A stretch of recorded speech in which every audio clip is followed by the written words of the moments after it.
Prabhas has fun in a role that is not serious, but the whole film should have been that way. It should have been really nutty. Instead, things turn sentimental, things turn tedious.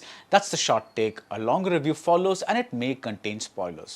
Darling Solar 20500 முன்பணத்தில் இப்பொழுது solar மூலம் இலவச மின்சாரம். This festive season, travel the world with Grand Royal Tours. ரகங்கள் பலவிதம் ஒவ்வொன்றும் உலகத்தரம் தமிழக உற்பத்தியில் உங்கள் Anuj styles. Hello and welcome to Galatta Plus. In this video review episode, we are going to be talking about the new Prabhas starrer, which is directed by Maruti. The film is called Saab. It has some goofy gags that sadly give way to tiresome sentiment. Prabhas has fun in a role that is not serious, but the whole film should have been that way. It should have been really nutty. Instead, things turn sentimental, things turn tedious. That's the short take. A longer review follows and it may contain spoilers. Well into the second half of this 3+ hour mix of horror and comedy and sentiment and romance, we get a song sequence. It's a remix of the Koi Yahan Nache Nache chartbuster from Disco Dancer. Now, some of you in the audience may have some questions. For instance, why are we breaking into a song at this point in the narrative, especially when it looks like the kind of all-cast celebratory number that usually appears during the end credits? Or you may wonder why they chose to remix this particular song from over 40 years ago. Is Bappi Lahiri having resurgence that none of us knew about? But I had no such issues. They could have remixed Pyar Kiya To Darna Kya from Mughal-e-Azam and I still wouldn't have had any issues. And that's because nothing in the Saab is supposed to make sense in the conventional way that we define sense. The Saab is the kind of movie where Malavika Mohan walks into a haunted mansion empty-handed and she never repeats an outfit in all her subsequent scenes. Some of you in the audience may wonder if one of the ghosts in the mansion was doing double duty as a tailor.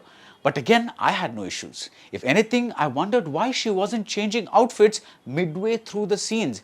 Imagine the impact if every line of dialogue had Malavika in a different dress. Our hero-worshipping mass movies aren't really supposed to make much sense. And when you set the film in a supernatural universe, the lack of logical sense becomes a given, like in the films Sundar C makes in Tamil or Anil Ravipudi makes in Telugu.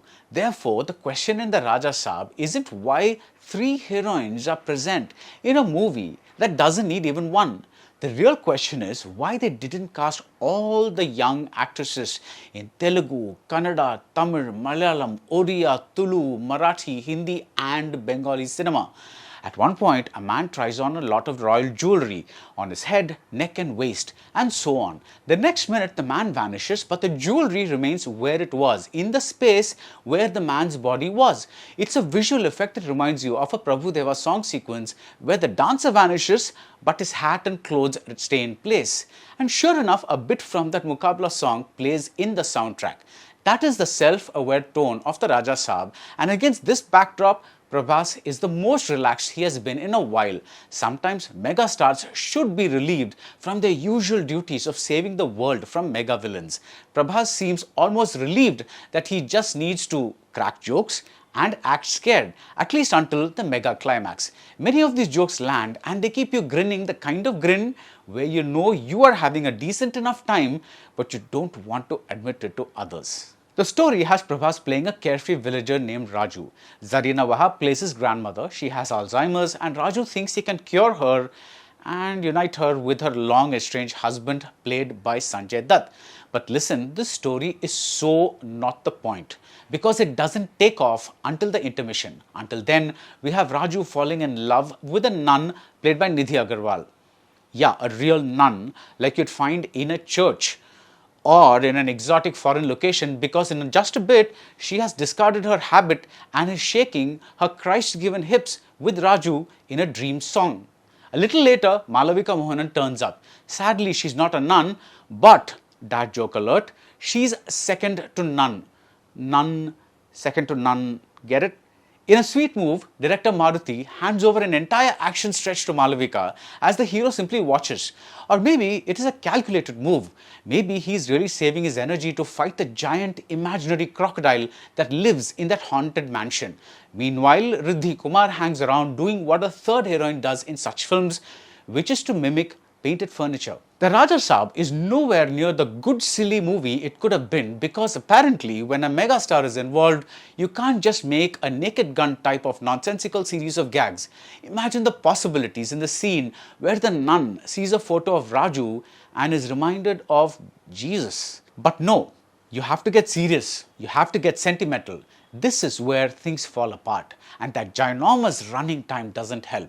I love the idea of hypnosis being used by the forces of both good and evil, but this remains just an idea. It isn't developed interestingly, and after a point it becomes tiring. Boman Irani plays a psychiatrist named Dr. Padma Bhushan, and he made me wonder if he did his training under Dr. Padma Vibhushan. In a touch that needed to be exploited more, the throne in the haunted mansion is designed like a rocking chair. And this finally made me ask myself a question. Was the king really old? Or did the carpenter make a mistake and switch designs? And did the grandfather in the adjacent home end up with a jewel-studded throne?